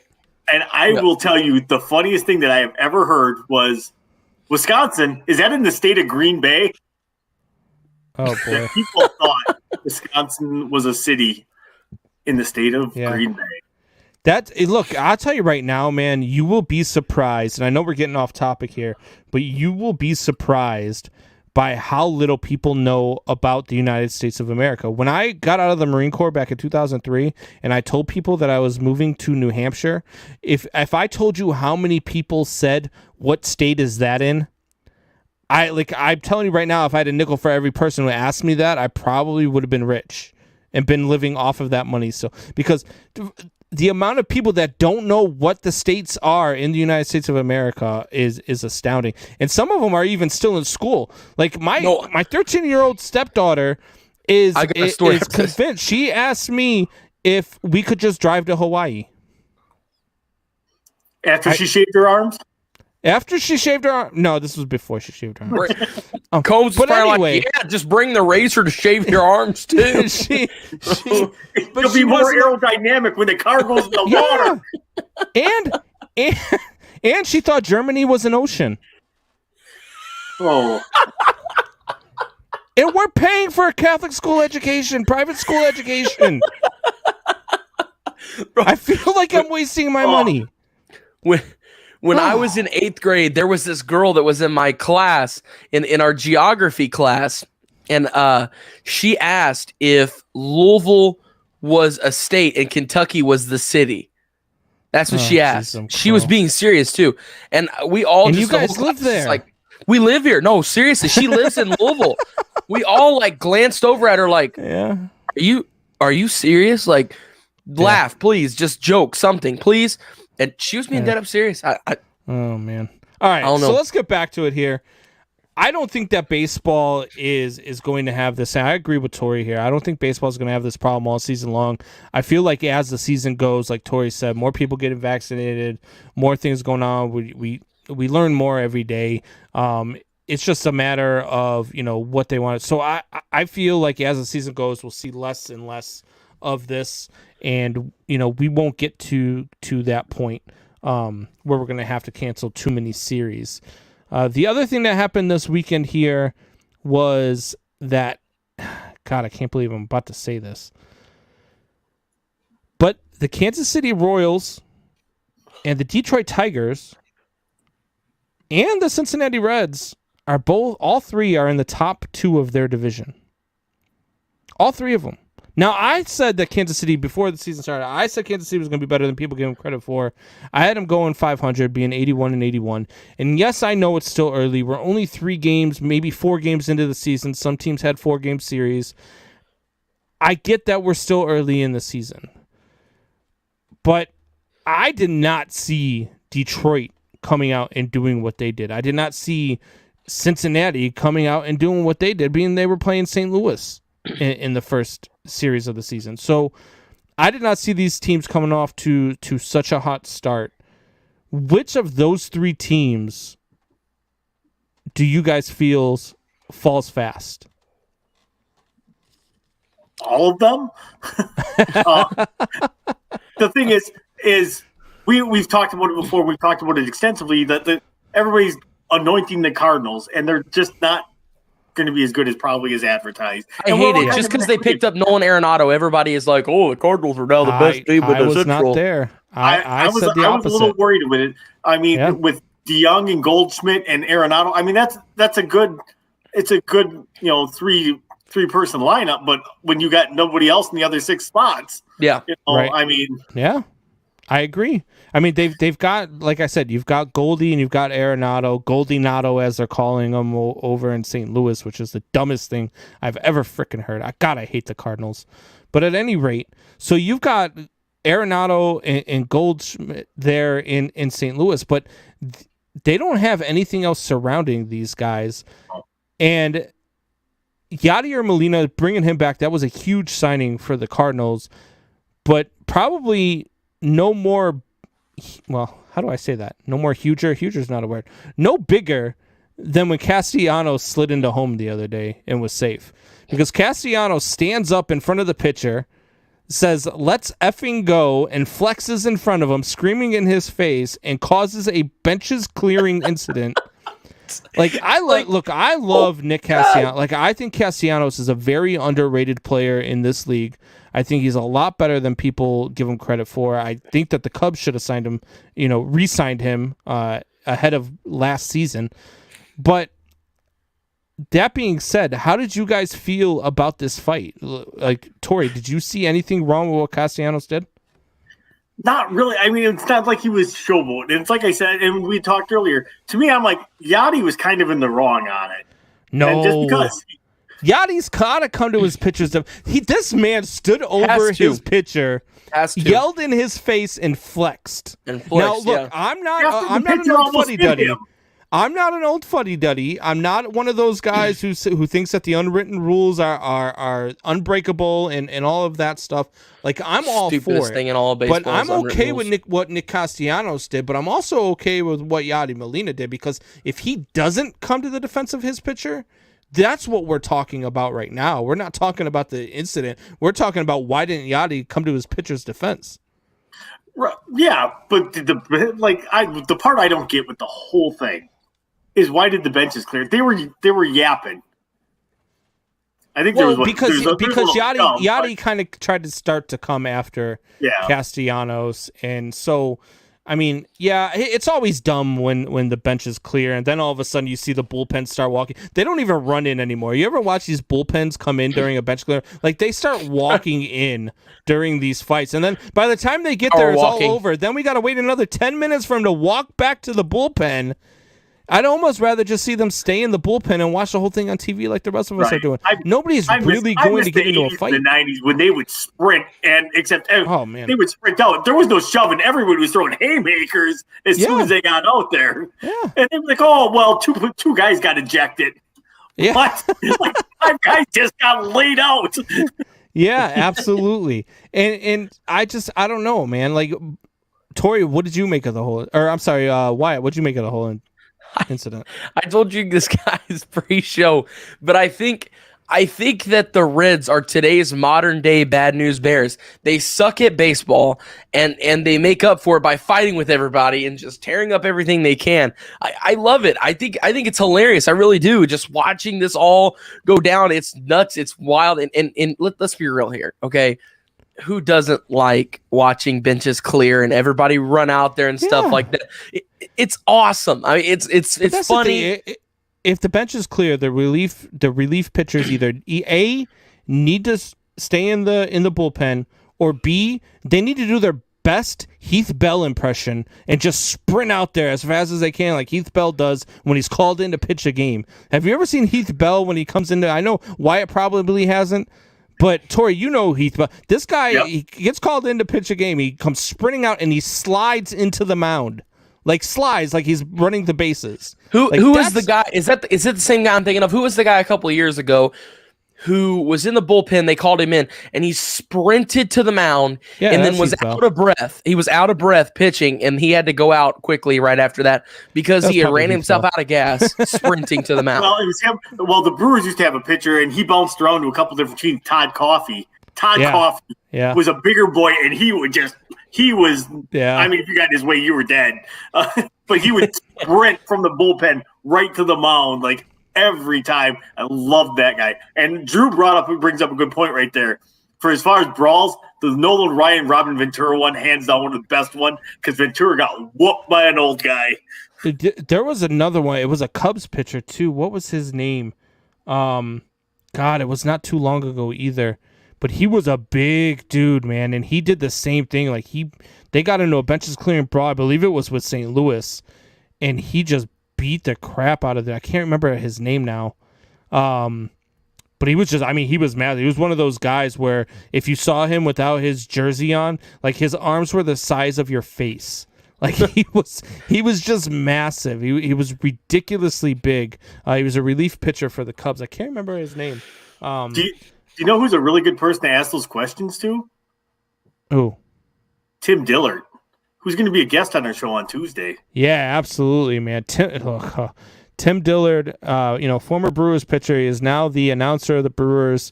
We're going to have him on Wednesday. He's going to see all my Cubs stuff in the background. I hope he stays on the show for longer than 3 seconds and doesn't just say, yeah, I'm out. Oh, you haven't seen the DMs between him and I. Oh, I can only imagine how you're prepping him for the show. Although, God. He did say because the Brewers are playing the Cubs that day in Chicago, but he's still got to be at the stadium, so he will be broadcasting from American Family Field. Well, they're at Wrigley. Oh, they're not going on away games, right? Yeah, they don't go on the away games. Yeah, okay. Gotcha. Yeah, so I'll be at Wrigley on Wednesday, actually. So, man, God, if the Cubs lose those first 2 games of the series, that is not going to be a fun interview for me. I'm just thinking of this now. We might want to reschedule for a time. No, I'm just joking. So no, wait, and I was trying to remember, what's our bet? Are we betting on the season series? Or are we betting on overall record on this last dab stuff? I thought we did. What happened? Record. What are you all betting? The last dab. You haven't heard. Yeah. Why we don't talk to you about betting because you chicken out of every bet we throw your way.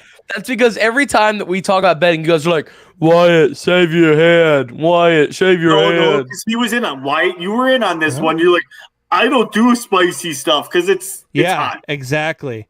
Yeah. I can't do spicy. I can't shave my head. I think this is where I coined the waffle Wyatt term. Yeah. Yeah.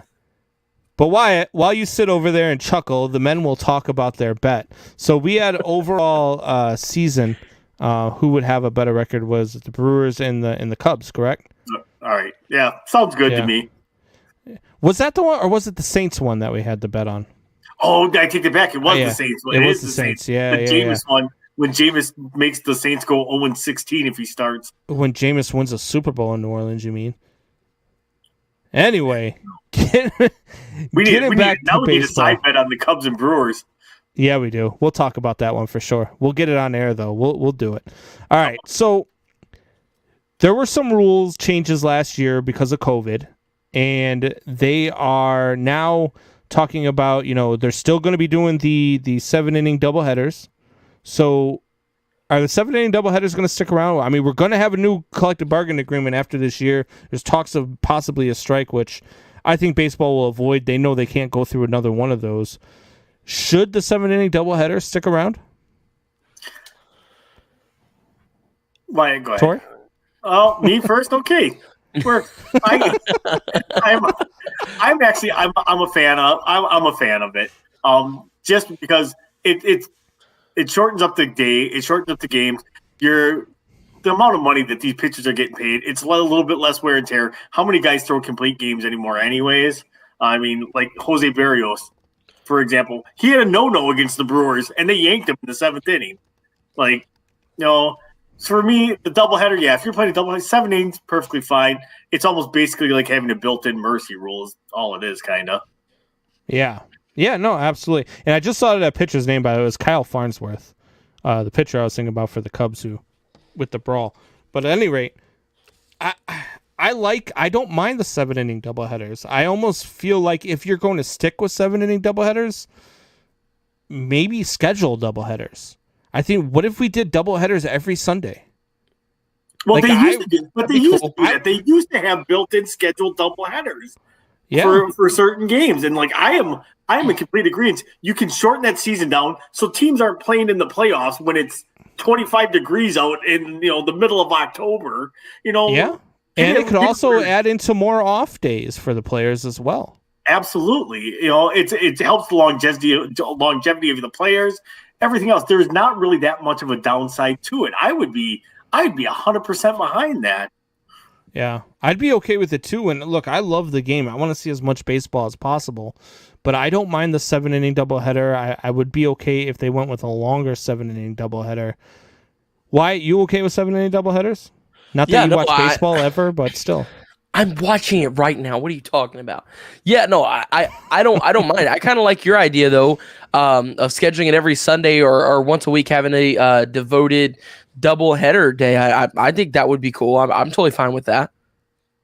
Yeah, absolutely. Now, one rule that didn't change, which I thought that it would stay the same. I really did think that they would have voted this one in, but the National League went against having a DH for this season.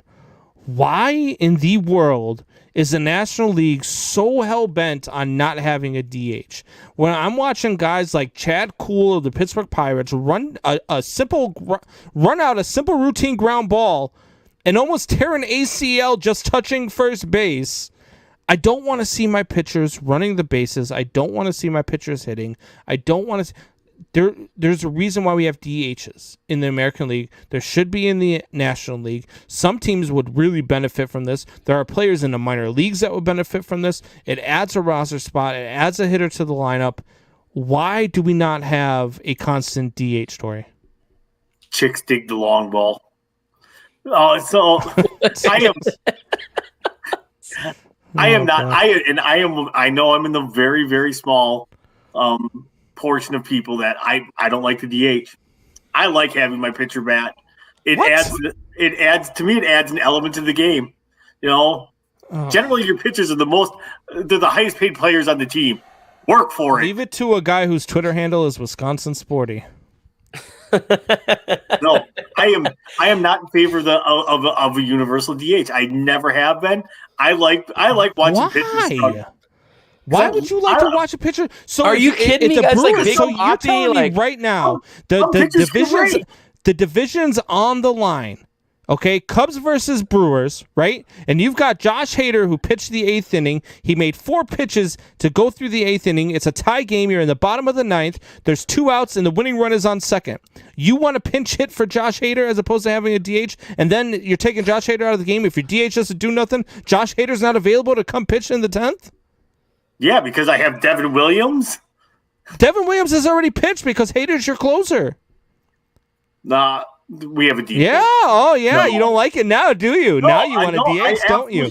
No, because I like it because they have to adjust for it. Oh. I am all for that. I love the mind game of it. Like, I am okay with that. I like having my pitchers hit. Oral Hershiser for a pitcher could rake. Giovanni Gallardo, he could rake. He could not rake. These guys hit. What did Oral Hershiser hit 400 one year as a pitcher? Because he plays once every 4 days. Oh, my God. I'm looking it up right now.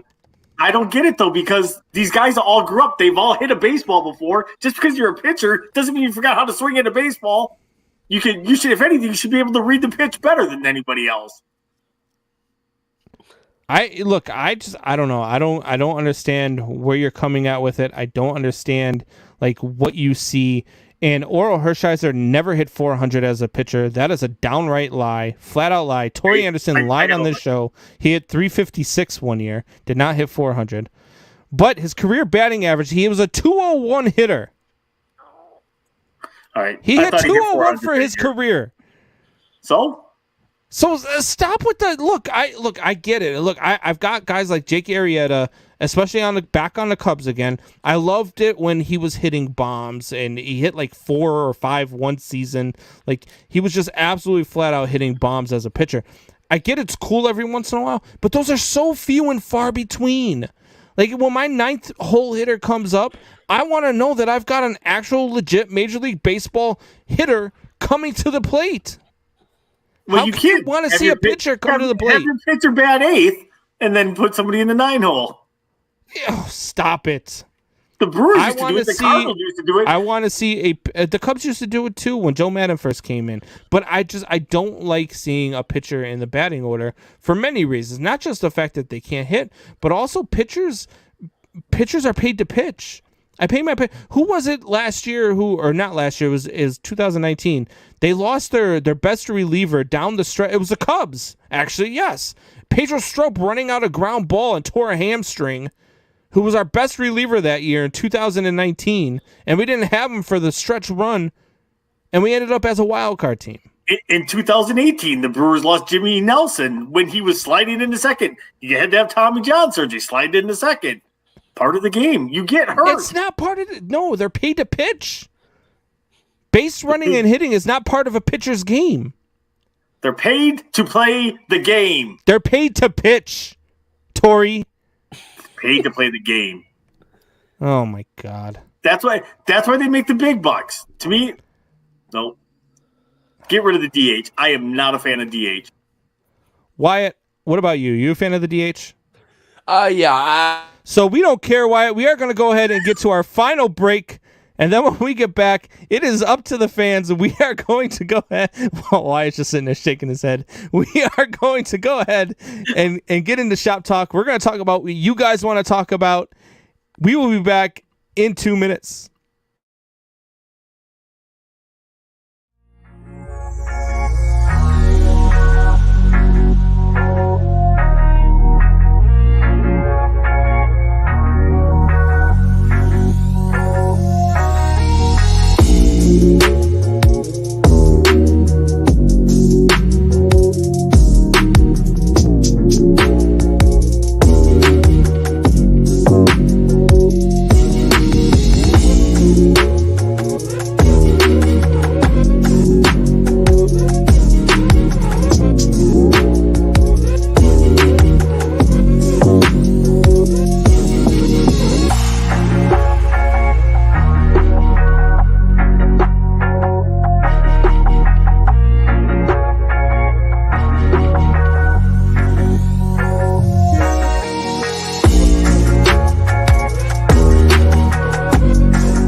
All right, and welcome back to the Man Hour. Wyatt, what's that, Wyatt? I'm cleaning up chocolate. Cleaning up. Oh, yeah, so vacuuming for with your those mouth? of you that are listening on Big X Radio right now, okay? Wyatt Williams, we can see him backstage as he is still trying to choke down the chocolate that we talked about before the break that fell all over his floor. And so when we're on break, you can't see us live, but we can see each other in the background. And Wyatt is down there, and you can see him picking up chocolate and shoving it into his mouth as fast as he can. Like he was a human Hoover of chocolate. Wyatt, man. Like, is it good? It is good. It's delicious chocolate. Is this just something like you can't waste Nana's chocolate or something? Like, is this? Yeah. All I could think of is that one joke about, like, if Ryan has 40 candy bars and eats 36 of them, how many? What does Ryan have? Ryan has diabetes.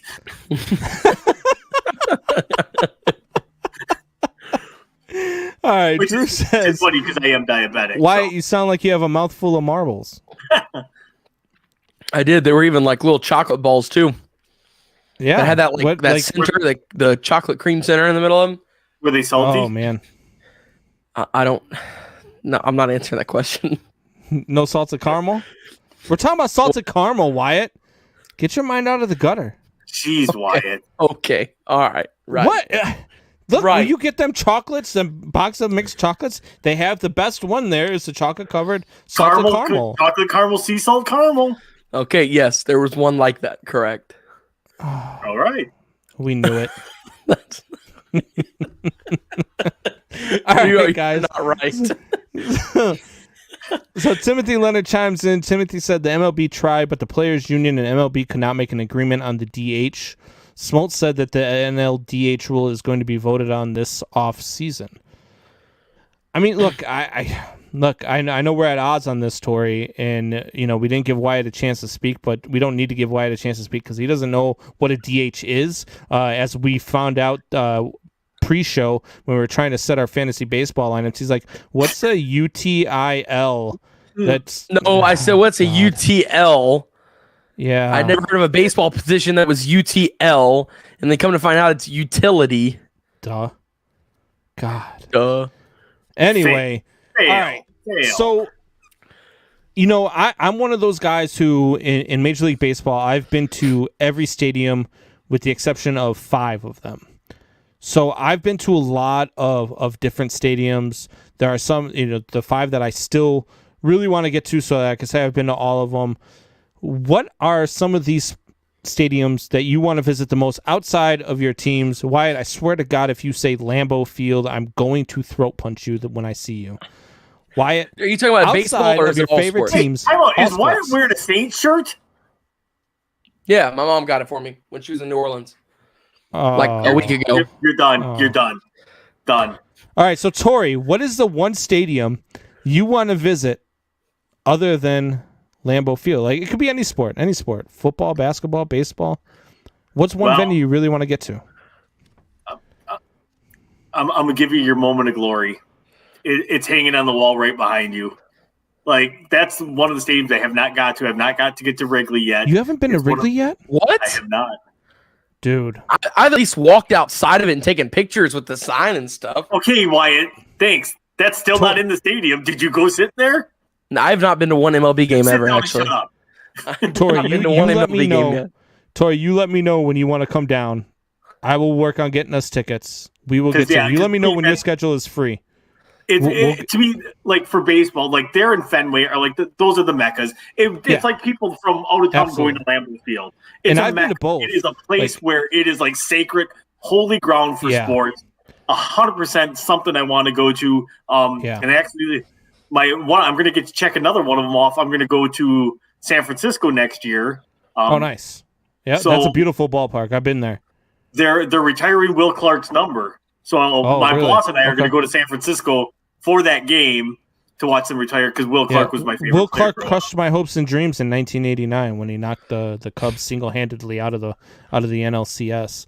That he did. But yeah, he was amazing that year. And the Cubs had such a good team too. Sandberg was really good that year. Grace, they were really good that year. But the Will Giants Clark were had an amazing stacked. postseason. Will Clark, you had Kevin Mitchell, you had Matt Williams, you had Robbie Thompson.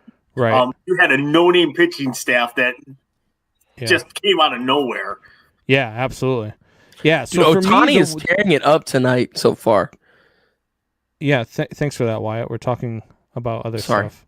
We're reminiscing here. Wyatt's finally watching baseball, and he's like, "Hey, this Ohtani. So who's Ohtani?" Jeez, stop it. I did not say it was Ohtani. At any rate, the one Ohtani is one of the few players I actually know. I want to go see PNC Park. I want to go see the Pirates play a game at PNC Park.